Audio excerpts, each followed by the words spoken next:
بولنے کے لیے عربی زبان میں لفظ کلام ہے، نطق بولنے کے لیے نہیں آتا۔ نطق کسے کہتے ہیں؟ مثلا کچھ لوگ، میں بول رہا ہوں، میں تقریر کر رہا ہوں، کچھ بول کے واہ واہ سبحان اللہ کہہ رہے ہیں، اور کچھ کہہ رہے ہیں کہہ رہے ہیں نا، یہ ہوں جو ہے یہ لفظ نہیں، نطق ہے۔ واہ واہ واہ واہ، یہ کسی کا ہوں کہنا، یہ ہوں لفظ نہیں ہے، یہ نطق ہے۔ خدا نے کہا محمد تو نطق بھی کرے، واہ واہ واہ واہ واہ، تو کسی کو ہوں بھی کہے نا تو وہ تو نہیں کہتا۔ واہ واہ واہ واہ واہ واہ، کیا ہے منزل رسالت؟ تو نطق بھی کرے تو تو نہیں کرتا، وہ میں کرتا ہوں۔ اس کا مطلب نطق رسول کو خدا نے نطق الہی کہا ہے۔ واہ واہ، جو مصطفیٰ اللہ کی وحی کے بغیر نطق نہیں کرتا، اگر وہ کسی کو کاندھے پہ بٹھا لے واہ واہ واہ واہ واہ، تو کبھی نہ کہنا کہ نانے نے نواسا اٹھایا ہوا ہے، کبھی نہ کہنا کہ محبت تھی تو نواسے کو نانے نے کاندھے پہ بٹھا لیا۔ یہ نطق بھی اللہ کی مرضی کے بغیر نہیں کرتا۔ خدا نے کہا یہ تو نے نطق کرتا، یہ میں کرتا ہوں۔ یہ کنکر تو نے نہیں پھینکے، یہ میں نے پھینکے ہیں۔ یہ بیعت تیرے ہاتھوں پہ نہیں ہوئی، یہ میرے ہاتھوں پہ ہوئی ہے۔ اس کا مطلب بولا رسول تھا، اللہ نے کہا میں بولا ہوں۔ رسول نے پتھر پھینکا، خدا نے کہا میں نے پھینکا ہے۔ بیعت نبی نے کروائی، خدا نے کہا میں نے کروائی ہے۔ ابھی تو غدیر میں علی کا ہاتھ اٹھایا ہے، یہ رسول نے نہیں اٹھایا، اللہ نے اٹھایا۔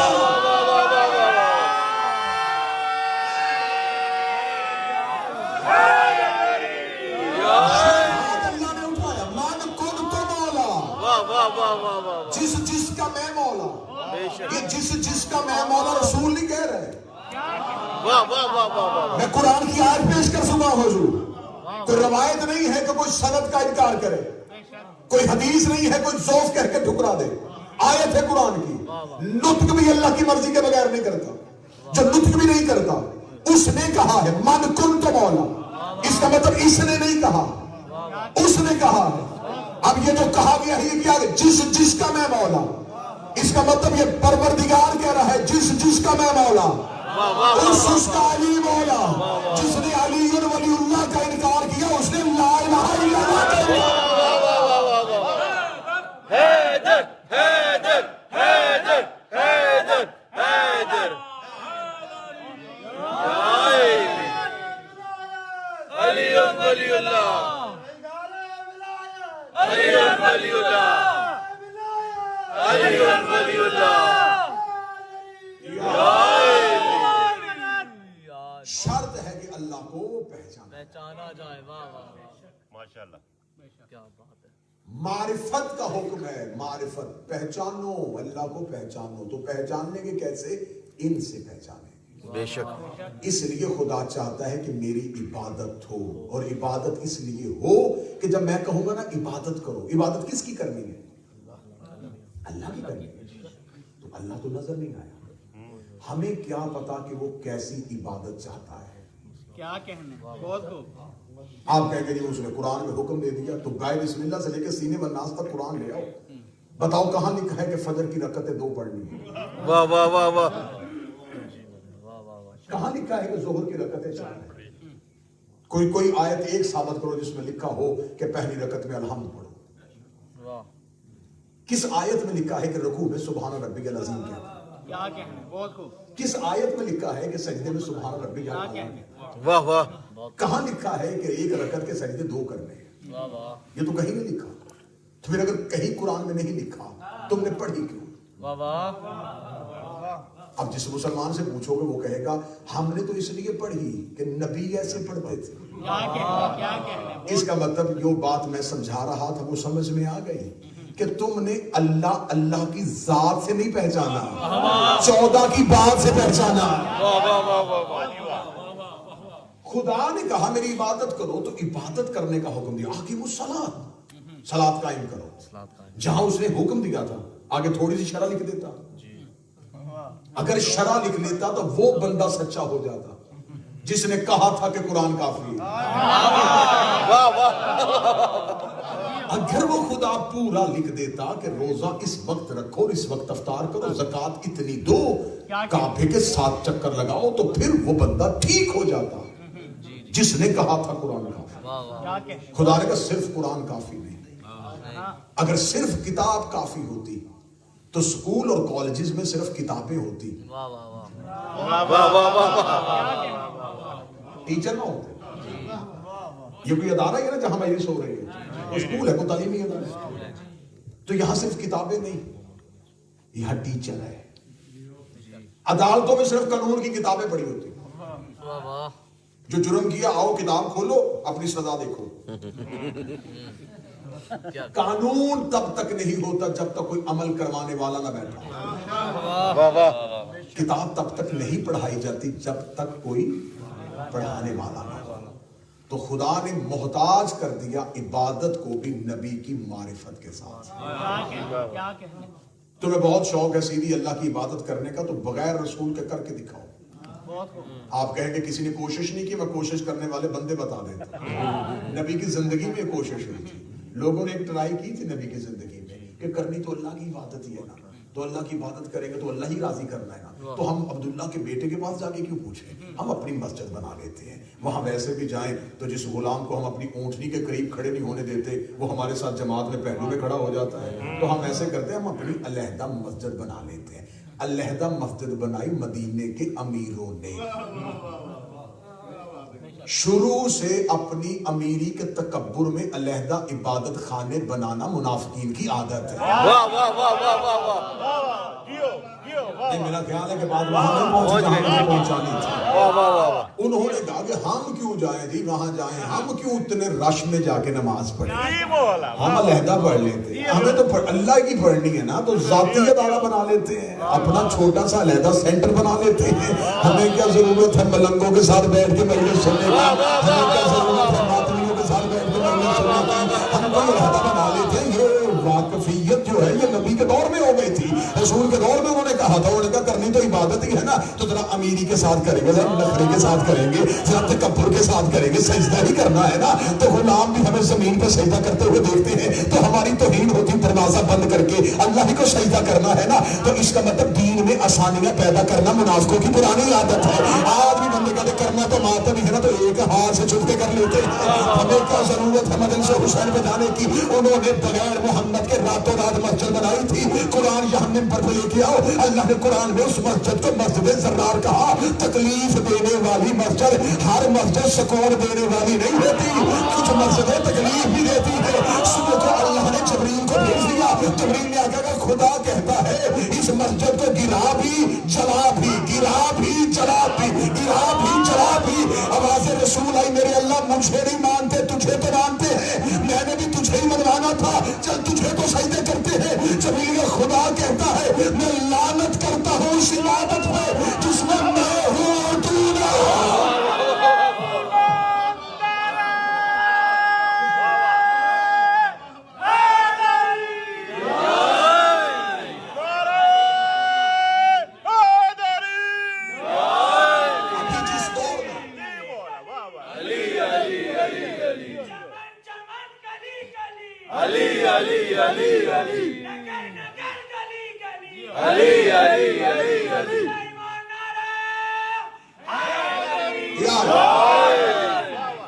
اللہم صلی اللہ محمد.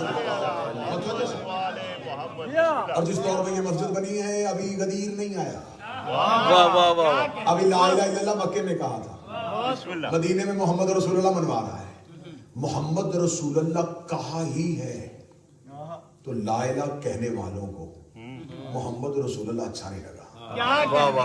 انہوں نے کہا نماز پڑھیں گے محمد کے بغیر. رسول نے کہا میرے مالک تجھے تو سجدہ کر رہے ہیں, خدا نے کہا یہ ریت پڑ جانی ہے, یہ رواج پڑ جائے گا.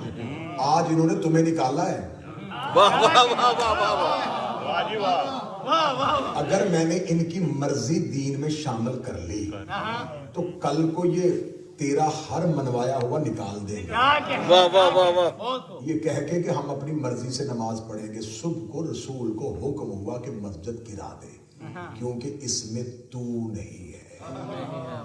میں تو ان کے سامنے آیا ہی نہیں, منوایا تو تو نے ہے نا.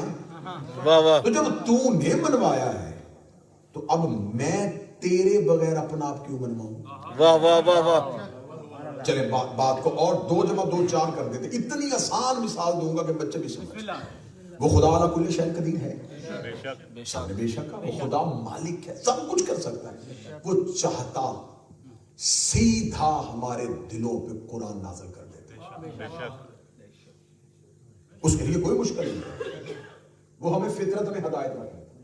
آپ کہیں گے فطرت میں ہدایت رکھی نہیں جا سکتی تھی, میں مثال دے دیتا ہوں. یہ جو مچھلی کا بچہ دریا میں پیدا ہوتا ہے, اسے پیدا ہوتے ہی تیرنا کس نے سکھایا؟ واہ واہ واہ واہ.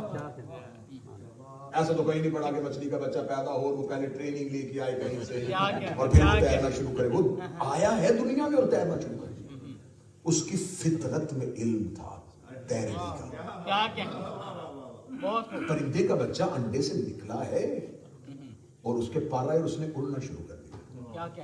آپ 2 انڈے لے لیں, ایک بطخ کا لے لیں, ایک مرغی کا لے لیں. اسے مرغی ہی کے نیچے رکھیں. دونوں میں سے جب بچے نکلے تو انہیں پانی کے کنارے لے جائیں. نکلتے ہی انڈا توڑتے ہی بچوں کو, تو وہ جو بطخ کے انڈے سے نکلا تھا وہ پانی میں اترنا شروع ہو جائے. واہ واہ. ذرا کمال قدرت دیکھنے. اور وہ جو مرغی کے انڈے سے نکلا تھا وہ پانی دے کر رک جائے گا. اسے کس نے کہا ہے کہ رک؟ واہ واہ واہ واہ واہ. اسے کس نے کہا ہے کہ اتر؟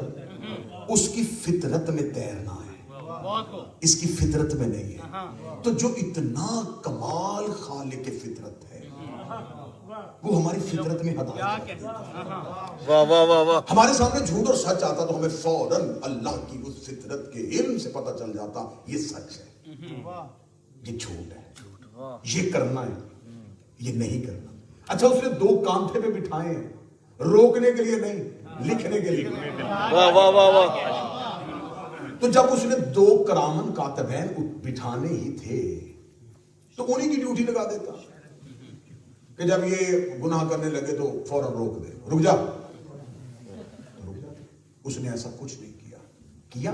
نہیں. اللہ کل شیء قدیر تھا. اس نے ہماری فطرت میں ہدایت نہیں رکھی, اس نے ہادی بھیجے.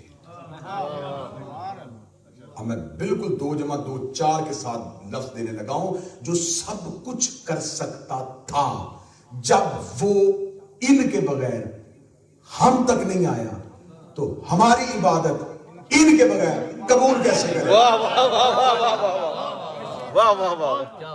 یہ آل محمد کو درمیان میں رکھنا ہمارا طریقہ نہیں, واہ واہ واہ واہ واہ. یہ اللہ کا طریقہ ہے. ہم خدا کے طریقے کے مطابق چلتے ہیں. بے شک. اکثر ہمارے ہاں اصالہ ثواب کی مجلسیں ہوتی ہیں تو ہمارے ہاں اصالہ ثواب کے لیے مجلس ہو جاتی ہے. بعض لوگ اعتراض کرتے ہیں جی مجلس آپ کیوں کرواتے ہیں, سارا سال مجلسیں ہوتی ہیں, یہ اصالہ ثواب کی مجلس کا ثواب کیسے پہنچ جاتا ہے؟ تو میں ہر جگہ اصالہ ثواب کی مجلس میں کہتا ہوں کہ وہ خدا علی کل شیء قدیر تھا. اس نے سیدھا قرآن ہم تک نہیں بھیجا, اس نے قرآن کو لوح پہ رکھا. لوح سے جبریل نے لیا, جبریل قلب نبی لے کے آیا, قلب نبی سے زبان محمد پہ آیا, پھر ہم تک پہنچا. جو سب کچھ کر سکتا تھا اس نے قرآن بھیجنے کا طریقہ کیا رکھا, پروسیس کیا رکھا؟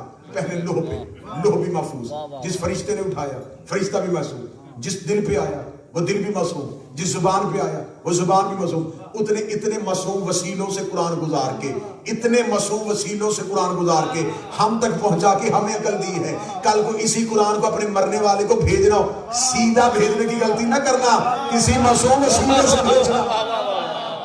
واہ واہ واہ واہ واہ. اس لیے ہم قرآن پڑھنے کے بعد کہتے ہیں میرے مالک اس قرآن کو ان وارثان قرآن کے صدقے سے ہمارے مرنے والے تک متوجہ تھا. اس خدا نے چاہا پہچان ہو تو اس کا مطلب ہے پہچنوانے کے لیے اس نے جن کو وسیلہ بنایا وہ آل محمد, انہوں نے پہچان کروائی ہے کہ کوئی اللہ ہے. کیا کہنے ان کے اللہ منوانے کے, کیا کہنے اللہ منوانے کے. انہوں نے اتنا خوبصورت منوایا کہ کسی کو دیکھنے کی ضرورت ہی نہیں پڑی. واہ واہ واہ واہ. اتنا اچھا اللہ منوایا. موسیٰ نے کہا اللہ ہے, قوم نے کہا دکھا. موسیٰ کو بندے کوہ طور پہ لے کے جانا پڑے. مصطفیٰ نے اتنا اچھا منوایا کہ کسی نے یہ بھی نہیں کہا دکھا.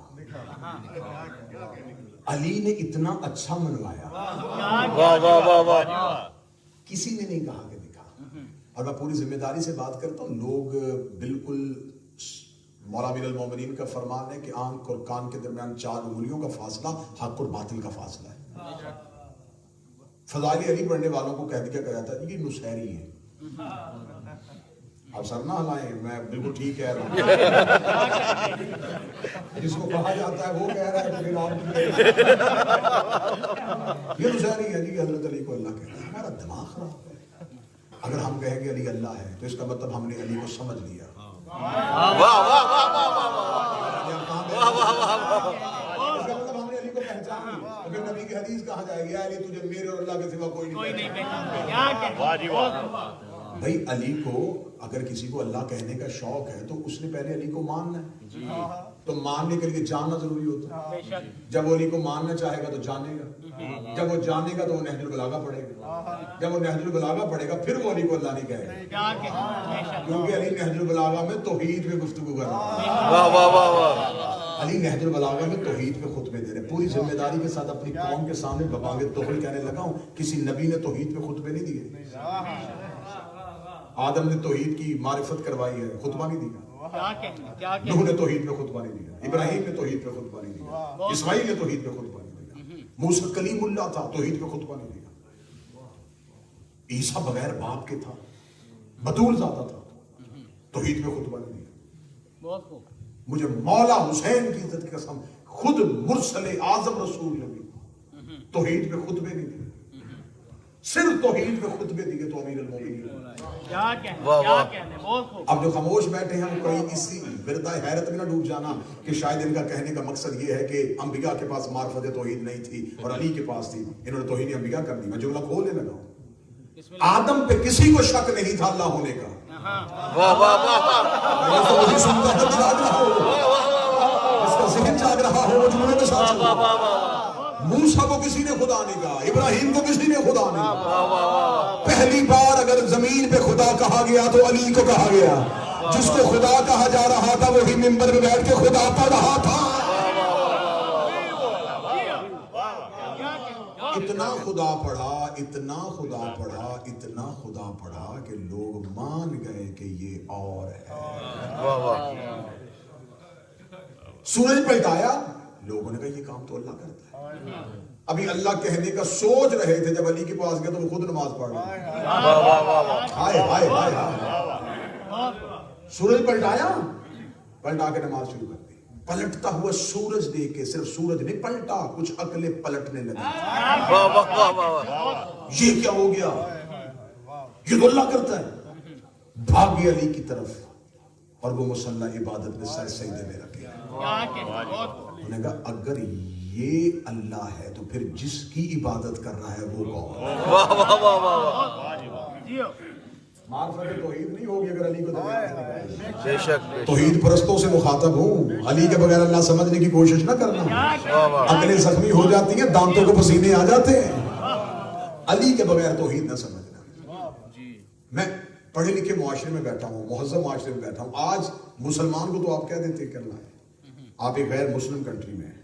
آج آپ سے کوئی غیر مسلم 2 سوال کر دے کہ میں مسلمان ہونا چاہتا ہوں لیکن میں پوچھنا چاہتا ہوں کہ اللہ کہاں ہے, اللہ کے ہونے کی کوئی دلیل دو کہ تمہارا اللہ ہے.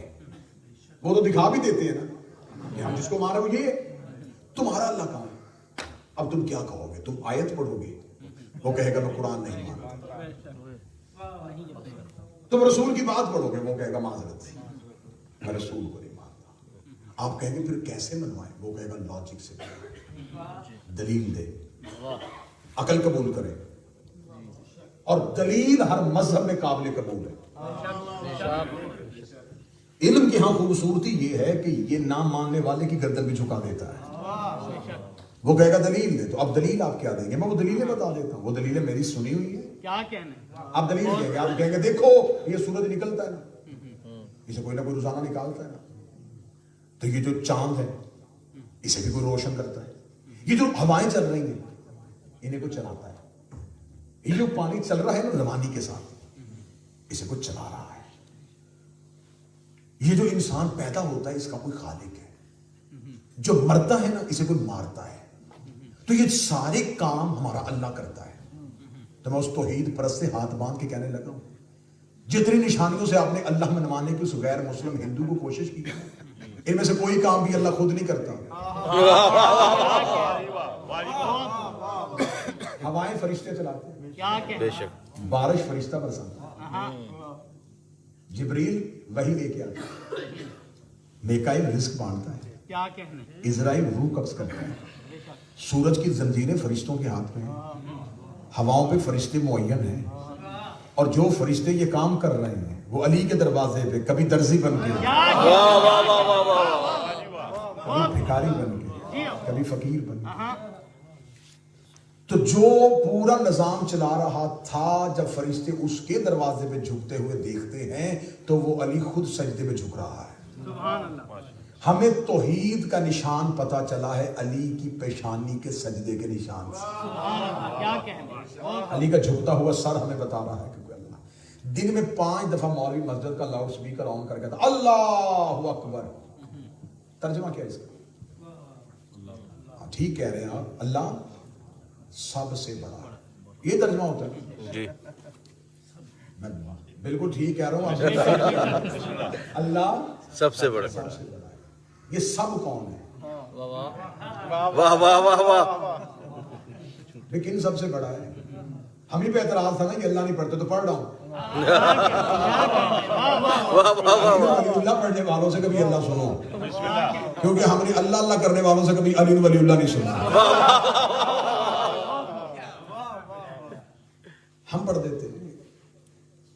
یہ جو کہتے ہیں اللہ سب سے بڑا ہے, سب کون ہے؟ دیکھیں میں بڑی عقلی دلیل دینے لگا ہوں. آپ کسی کے گھر مہمان جائیں تو وہ اپنے بچوں کو ملواتے ہو, جب سب کہے گا کہ جناب یہ میرا سب سے بڑا بیٹا ہے, اس کا یہ کہنا اس بات کی دلیل اس گھر میں کوئی چھوٹا بھی ہے.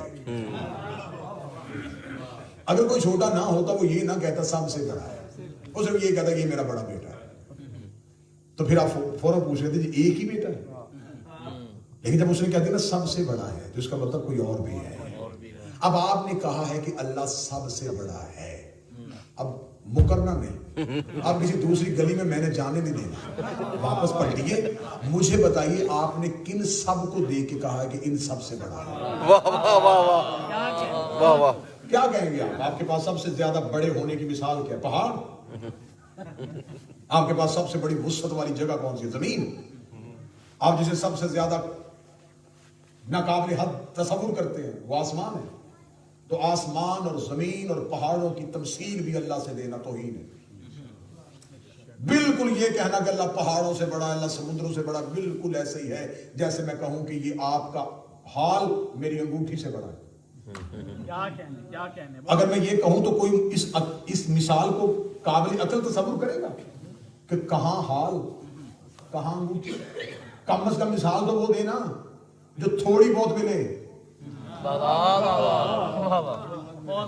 آپ یہ تو کہہ سکتے ہیں نا کہ جناب یہ والا حال اس حال سے بڑا ہے. اس کا مطلب ہے کہ آپ نے اس حال کو اس حال کے ساتھ دکھایا ہے تو تھوڑی تمثیل ساتھ تو ہو. آپ نے کہہ دیا کہ اللہ سب سے بڑا, مجھے بتا تو صحیح جس کو اللہ کے ساتھ دیکھ کے کمپیریزن کر رہا ہے وہ ہے کون؟ جن کو مثال میرا ان سب سے بڑا ہے. جب تیرے پاس کوئی مثال نہ بچے پھر آ جانا ہمارے پاس, ہم تمہیں بتائیں گے. جب یہ 14 سجدے میں سر رکھتے ہیں پھر وہ تکبر میں کہتا میں ان سب سے بڑا, میں احسن الخالقین ہوں. اس کا مطلب خالق اور بھی ہے, آسن میں ہوں.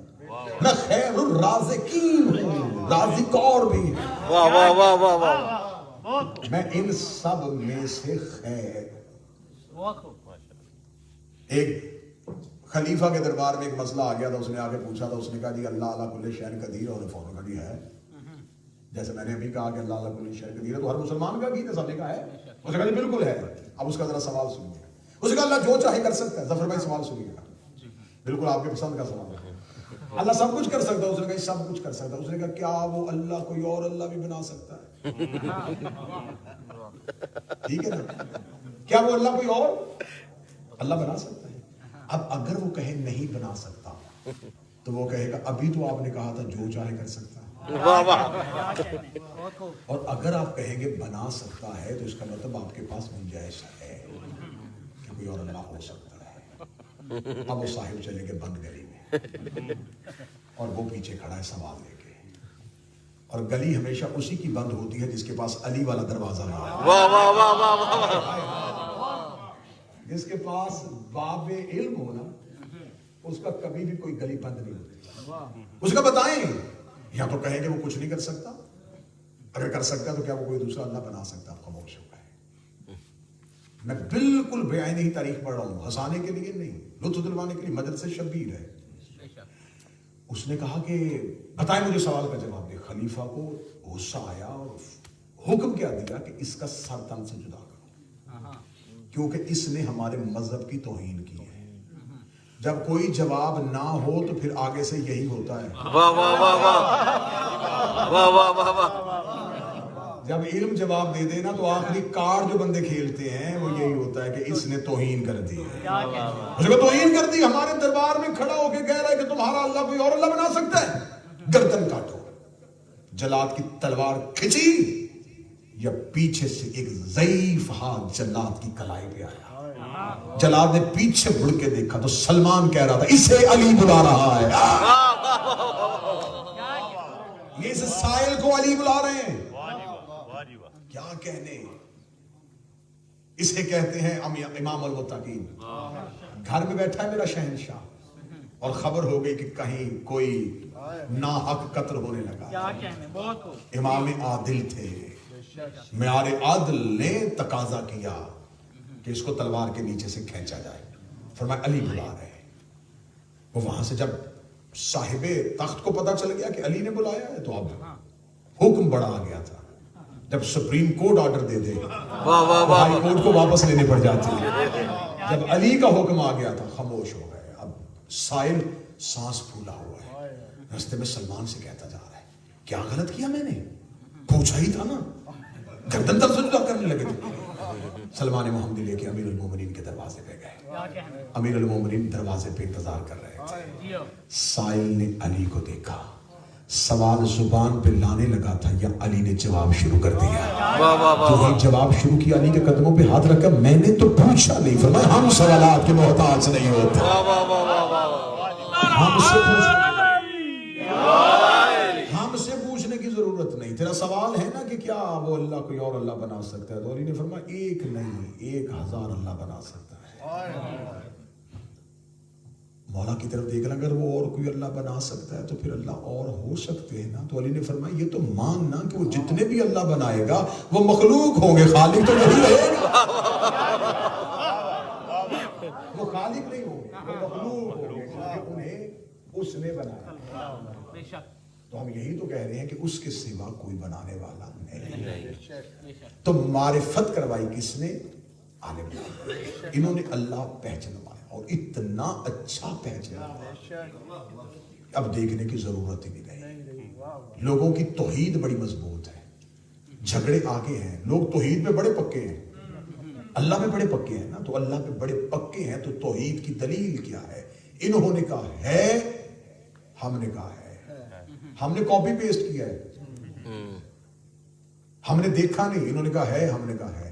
اس کا مطلب ان کی ہے کا نام توحید ہے. واہ واہ واہ واہ. پھر آخری جملہ کہہ کے اجازت لے لوں, جن کی ہے اتنی اچھی ہے اگر وہ کسی کو نہیں کہہ دے, جن کی ہے اتنی حسن والی ہے ان کی نہیں میں کتنی طاقت.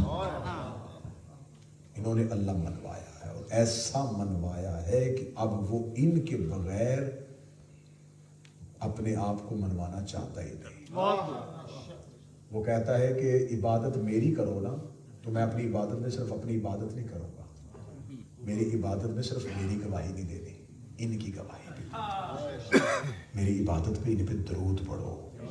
میں تمہیں الحمد سننے کے لیے نہیں بلا رہا, میں تم سے قل ہو اللہ نہیں سننا چاہتا, میں تمہیں بار بار جھکانا نہیں چاہتا, میں تمہیں مصلی پہ بٹھانا چاہتا ہوں تاکہ تم بیٹھ کے مجھے بتاؤ جنہوں نے تمہیں میرا پتہ بتایا تھا انہیں بھی مان رہے ہو کہ نہیں مان رہے. واہ واہ واہ واہ. تو میں تو اپنی نوجوان نسل کو خوبصورت لفظ یہ ادا کرتا ہوں کہ مصلی عبادت وہ کٹہرا ہے جہاں اللہ ان کی گواہی مانگ رہا ہے. تو مصلی عبادت سے دور اس لیے بھی نہ جانا کہ چوک میں گواہی دو تو کوئی فائدہ نہیں ہوتا. گواہی وہی ہوتی ہے جو کٹہرے میں کھڑے ہو کے دو. بندوں میں کھڑے ہو کے انہیں منوا لو، لیکن اللہ کی عدالت میں جا کے خاموش ہو جاؤ۔ توحید کی عدالت میں جا کے ان کی گواہی اللہ قبول کرتا ہے۔ انہوں نے اللہ منوایا تو کیا آسانی سے منوایا؟ بڑی مشکل سے۔ بھائی کو سر دینا پڑا، بہن کو چادر دینی پڑی۔ یہ ردائے زینب لٹی ہے تو توحید کی خاطر، اور تقاضائے عدل یہ ہے کہ اگر کوئی انسان مجھے بچاتا ہوا خود کو زخمی کر لے، اور جس نے زخمی کیا تھا وہ دشمن میرا تھا، وہ مجھ سے معافی مانگے، تو عدل مجھے کہتا ہے کہ جو میری وجہ سے زخمی ہوا، جب تک وہ راضی نہ ہو مجھے راضی نہیں ہونا چاہیے۔ لوگوں کو دشمنی توحید سے تھی، قتل ہو گئے علی کے بیٹے، بازار میں آ گئی علی کی بیٹیاں، تو اب اللہ کو جتنے مرضی سجدے کرو، جس نے بیٹیاں اور بیٹے دیے ہیں نا، وہ اللہ اس کے بغیر راضی نہیں ہوگا۔ تمہاری ہائے سننے کے لیے میں لفظ کہہ دیتا ہوں، دین پہ اتنا خرچہ کسی نبی کے بیٹے کا نہیں آیا جتنا علی کی شریف بیٹیوں کا آ گیا۔ تم نے لا الہ الا اللہ آسان ماحول میں سیکھا ہے، تمہارا دین پہ لگا کچھ نہیں، اولاد علی کا بچا کچھ نہیں۔ کربلا سے مدینہ سے جب چلے تھے تو ایک بھائی اور ایک بہن چلی تھی۔ بھائی کا نام حسین، بہن کا نام عالیہ۔ سارے رستے میں بھائی اور بہن مشورہ کر کے چلتے رہے۔ 10 محرم عصر کے بعد دین کے تحفظ کے لیے پھر ایک بھائی اور بہن اٹھے۔ بھائی کا نام سجاد، بہن کا نام سکینہ۔ جو مدینے سے چلے تھے وہ بھائی اور بہن کی عمر میں زیادہ فرق نہیں تھا، لیکن جو شام غریباں جلے ہوئے خیموں سے نکلے، بھائی جوان تھا، بہن چھوٹی تھی۔ میں ممبر سے دعا کرتا ہوں کہ اللہ ہر بہن کو بھائی ضرور دے۔ بہنوں کے مان بھائیوں کی وجہ سے ہوتے ہیں۔ بہن کو بھائی کی کمی ساری زندگی محسوس ہوتی ہے۔ بھائی نہ ہو وہ ہر تکلیف میں یاد کرتی ہے کہ آج اگر میرا کوئی بھائی ہوتا۔ اگر کسی نے بھائی کی کمی پوچھنی ہو تو محمد کی بیٹی فاطمہ سے پوچھ، جو رو رو کے کہتی رہی اگر میرا بھائی ہوتا۔ سادات و غیر سادات دنیا کا تقاضا ہے اور فطرت ہے۔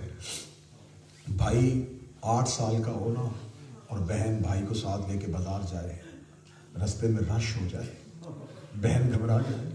8 سال کا بھائی بہن کا ہاتھ پکڑ لیتا، بہن سے کہتا تو نہ گھبرا، میں تیرے ساتھ ہوں۔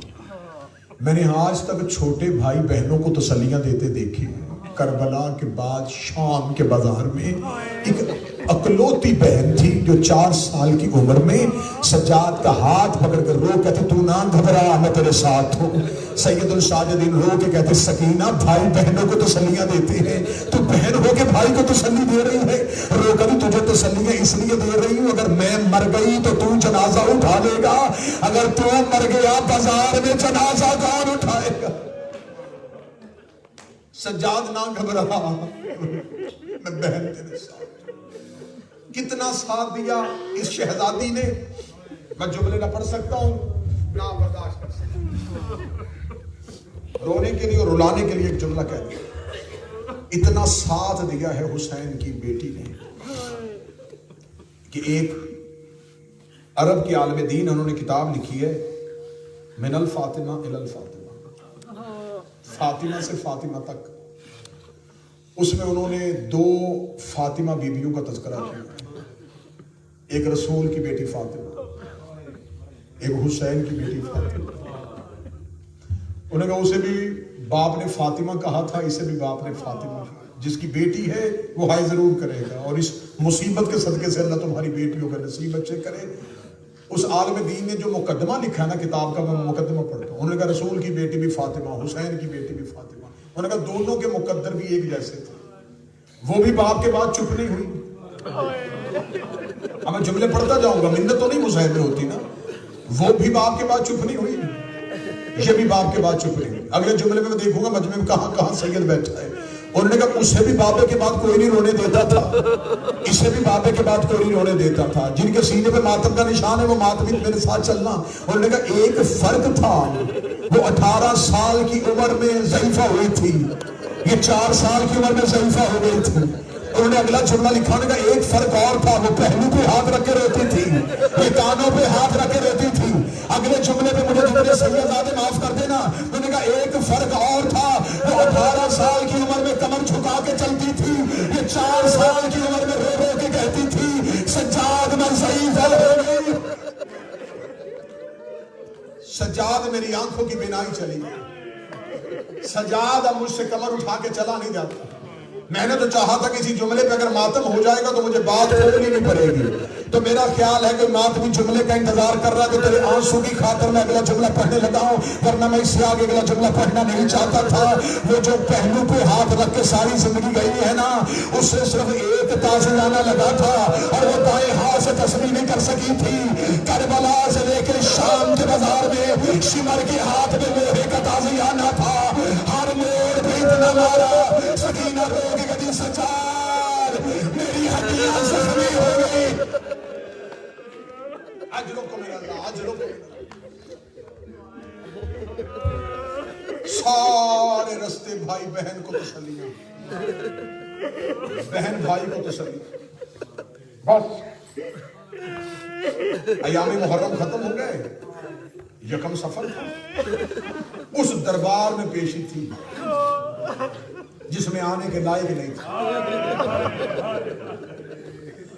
میں وہ دربار کا ماحول نہیں پڑھ سکتا, میں خود ماتمی ہوں, میں خود عزادار ہوں. مجلس شیعوں کے امتحان کے لیے نہیں ہوتی, شیعوں کے رونے کے لیے.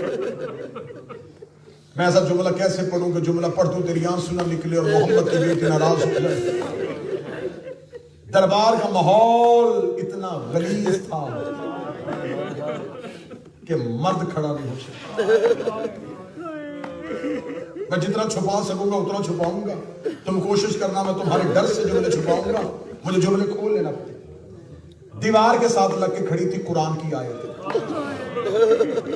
اللہ بیٹوں کی زندگیاں کرے دیا. تخت پہ بیٹھا تھا یہ ملاؤں. اگلی سطر پڑھنے سے پہلے جب سے میرا اپنا جگر ہل رہا ہے کہ میں جملہ پڑھوں گا کیسے, ماتمی سنیں کیسے. اس ملاؤن کے ہاتھ میں جام تھا. اگلا جملہ سنو گے, اس نے یوں زمین پر رکھ کے انگلی کا اشارہ کر کے ان میں سے علی کی بیٹی کہا. میں نے جملہ پڑھ دیا, اللہ جانے تو نے کیسے برداشت کیا. اس جملے کی کسی نے درد پوچھنا ہو تو کوئی عباس کے کلیجے سے پوچھے, جو بسم اللہ کے بغیر عالیہ کا نام نہیں لیتا تھا. جب دربار میں ایسے نام پکارا گیا, عباس کے سر پہ کیا بیٹی ہوگی. رسی ایک تھی, آیت 64 تھی. جو رسی یاسین کے گلے میں تھی وہی کوثر کے گلے میں. یاسین کمر سیدھی کرتی, کوثر کے تلوے زمین سے. اس ملاؤں نے دیکھ کے کہا کہ بانی کا حکم ہے کہ بہن اور بھائی کی کہانی سنانی ہے, تو آخری جملے پڑھے. اس ملاؤں نے دیکھ کے کہا کون ہے حسین کی وہ بیٹی جو قتل کے وقت باپ کے پاس تھی. ملاؤن قریب کھڑا ہو کے کہہ کا مار کے کہتا وہ جس کا کرتا جلا ہوا ہے, جس کے چہرے پہ نیلے نشان ہے, یہ حسین مظلوم کی بیٹی ہے. اس نے کہا اس بچی کو میرے سامنے لے کے آؤ. میری شہزادی کو اس کے تخت کے سامنے کھڑا کیا گیا, اور جو بیٹیوں والے بیٹھے ہو, اس ملاؤں نے تخت پہ بیٹھے ہوئے پوچھا بچی تیرا نام کیا ہے. معصومہ کا لب کھلے لیکن آواز نہ آئی. اس نے پھر پوچھا بچی تیرا نام کیا ہے. معصومہ کی آواز نہیں آئی. اس نے تیسری بار پوچھا بچی تجھ سے پوچھ رہا ہوں تیرا نام کیا ہے. جب شہزادی کی آواز نہیں آئی, یہ ملاؤں دے کے کہتا میں بار بار بلا رہا ہوں تو بول کیوں نہیں رہی. اس نے شمر کو قریب بلایا, اسے کہا میرے سوال کا جواب کیوں نہیں دیتی. ادھر سے شمر چلا, سکینہ کا بدن تھر تھر کانپا. بی بی نے سجاد کی طرف دیکھا, سید الساجدین ہتھکڑیوں میں تڑپ گئے. ارے وہ کہتے قریب نہ جانا میری چھوٹی فاطمہ ہے. انہیں کہا ہمارا حاکم بلا رہا ہے, تمہاری بہن بول کیوں نہیں رہی. سجاد رو کے کہتے یہ بول رہی ہے, اس کے گلے کی رسی اتنی تنگ ہے, اس کے گلے کی رسی اتنی تنگ ہے, تمہیں آواز نہیں سن رہی. سرکار عباس کا عالم آئے گا اور عباس اور سکینہ کا انوکھا پیار ہے. میں بی بی سکینہ کے درد میں غازی کا عالم برآمد کروانے لگا ہوں. صدا سے معافی مانگ کے مولا سجاد کی آواز اس کے گلے کی رسی اتنی تنگ ہے تمہیں آواز نہیں سن پائی. اس نے کہا ٹھیک ہے پھر میں گلے کی رسی کھولوں. مولا سجاد نے کہا خبردار ہاتھ نہ لگانا, میری چھوٹی فاطمہ ہے. توجہ میری طرف کرنا. اس نے کہا گلے کی رسیاں کون کھولے گا؟ مولا سجاد کہتے میں کھولوں گا, میں بھائی ہوں. ہتھکڑیوں والے ہاتھوں سے, مولا محنت قبول کرے, ہتھکڑیوں والے ہاتھوں سے سجاد نے بہن کی رسی کی گرہیں کھولنی شروع کی. رسی نہ کھلی. حاکم دیکھ رہا تو کیسے کھولے گا؟ تیرے ہاتھ بڑے ہیں, ادھر ہاتھ کر میں تیری ہتھکڑیاں کھولوں. اس نے مولا سجاد کی ہتھکڑیاں کھولوں. 11 محرم کے بعد کھلے ہوئے ہاتھ سجاد نے دیکھے. دونوں ہاتھوں سے بہن کا چہرہ تھاما, ماتھا چوم کے کہا تیرا کہاں کہاں شکریہ ادا کروں. اپنی رسیاں بعد میں کھلوائیں, میری کڑیاں پہلے کھلوا دی. اور تجھے پینے کے لیے پانی ملتا تھا, میری کڑیوں پہ ڈال دیتی تھی. لوگ کہتے تیری کڑیاں تپ گئی ہیں, تو بیمار ہے, تو میرے پاؤں چومنے کے بہانے میرے پاؤں سے کانٹے کھینچتی ہے. سکینہ یہ پوچھ رہا ہے بتا تیرا نام کیا ہے؟ بی بی سکینہ بول کے کہتی نام تو میرا فاطمہ ہے, لیکن میرا بابا مجھے پیار سے سکینہ کہہ کے بولا. نام میرا فاطمہ, میرا بابا مجھے پیار سے سکینہ کہہ کے. اچھا تو ہے وہ سکینہ جو حسین کے سینے پہ سوتی تھی. اس نے جملہ کہا. اب جو بیٹیوں والے بیٹھے رو کے کہتے ہاں جب سے بابا مارا گیا میں سوئی نہیں, مجھے ریت پہ نیند نہیں آتی. میں کبھی پتھر کا تکیہ بناتی ہوں, کبھی ریت کے تکیے بناتی ہوں, مجھے نیند نہیں آتی. یہ ملعون دے کے کہنے لگا میں نے سنا ہے کہ رسول کا بیٹا تجھ سے بڑا پیار کرتا تھا. لوگ کہتی بڑا پیار کرتا تھا. کہنے لگا مجھے کوئی محبت کی باتیں بتا. بھی دیکھا تھی جب میرا بابا صبح کی نماز پڑھ کے مدینے کی تازہ کھجوریں لاتا, جہاں میں لیٹی ہوتی مجھے سینے پہ لٹا کے اپنے ہاتھوں سے کھلاتا. جب سے میرا بابا مارا گیا میں نے کھایا کچھ نہیں. یہ ملعون دے کے کہا ظلم تو ہم نے اور بھی کیے ہیں لیکن اتنا نہیں کر سکتے.